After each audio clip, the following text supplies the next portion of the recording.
high note. I mean, that's a pretty obvious thing to say that he's going to really put out this weekend. He's going to head for the pit lane. He did back out. He was 2/10 slower at the second intermediate than his previous best time. The impression of speed around this place is awesome. Well, I mean, that looks like a game, doesn't it? The speed of that car. The slot car game. The speed of that car doesn't look real, does it? I mean, it looks like a game. Yeah, you would think it's not possible to have the adhesion to the track. To do that, right? Yeah, you would, absolutely. Like somebody's got a little slot coming up to the middle and all the around there so it doesn't fly off. And when you think of the limitations in tire width and so forth, and the grooves in the tires, and the amount of downforce that they've taken off these cars, but they're still performing like this. It's incredible. They are, and I guess, you know, we're saying in Indianapolis, a lot of that downforce they've found again now, and some of the teams have even made progress over the top of it. Nigel Steckner was saying, you know, they've got well over 5% more downforce than they had at the end of this time last year. So all the downforce they take off has gone back, and I guess a lot of the performance out of these cars, tyres and downforce, there's so much force pressing the thing down into the ground, way in excess of what the car weighs, the mass of the car, probably 2,000 kilos of downforce, 600 kilos of car. Could be a third or fourth place time here. And he nailed that chicane. Look at that second. Wow, he nailed the chicane. That's the smoothest run through the chicane we've seen. He picked up a huge amount on that last sector. And I think, boy, and he came flying out of the 130R, too. I mean, that might be the trick. Boy, he was wild on that 130R. Yeah, he kicked up a terrifying huge cloud of dust. He was 4/10 quicker than Ruben Barrichello's Ferrari in the third intermediate only. And as you mentioned, Sam, it's only about half a mile long. It's a very short thing, just the very last part of the circuit. Now Schumacher, Start of the year, I think it's quite a fun-looking thing. Button jumps from 12th to 9th. His teammate Giancarlo Fisichella behind, and a Ferrari exits the pit lane.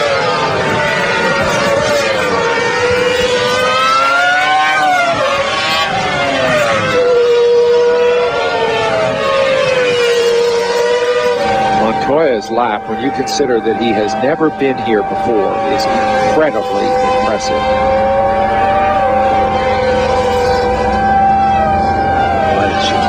So slow. It's an awful looking chicane, and it must put an awful lot of strain on the steering to get the lock to get around the thing as well. It's almost like something you come across at Monaco. Surprisingly, the drivers give it pretty good marks, though, as chicanes go. Imagine the clip they'd come over that rise at if they didn't have that chicane there. Well, of course they didn't use it. You might go straight. Straight down the hill there. Michael coming up to speed for his third hot lap.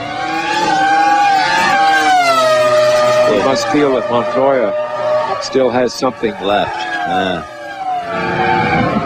It's hard to believe he could go faster. The only place he could make it up, I still think he's got a little left in the chicane, but how he could beat his performance through the S's.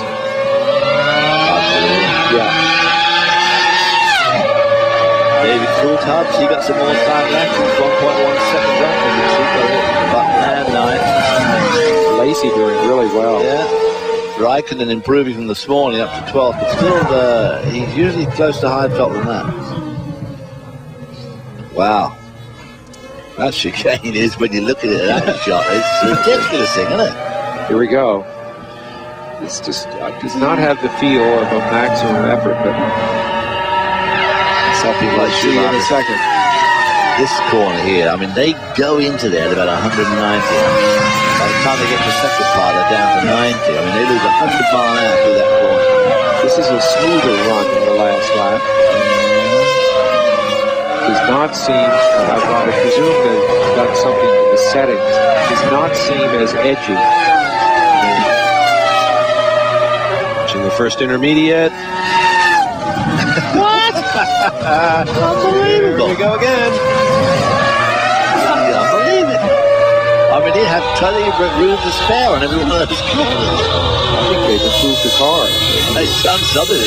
This is a new chassis Schumacher is driving. It's the last one, I assume, that the team will build this year. It has some modifications, slightly wider different side pods. He said yesterday he wasn't sure if it was correction there. I don't think he missed the apex there. He wasn't sure if it was better than his other chassis because he hadn't tested the back-to-back. I think proof is on the timesheets today. I think the chicane is going to tell the story here. And road to spare there. This is a tidy run. Look at that speed trap, 304. Nailed it. That looked pretty good through there to me. Yeah, I think so. This is going to be it. Boy. Oh, Mika. Weep. Yeah. Another 3.2 Can't believe that. I would have bet anything I would against have, that degree of improvement. I just didn't think he had his heart in it at first. But that is 32.4. boy, that's just Now got we're to looking at shatter the this. morale. Well, he's got to be right at about 142 I miles. mean, now he's 7/10 of a second ahead of Montoya, as you can see.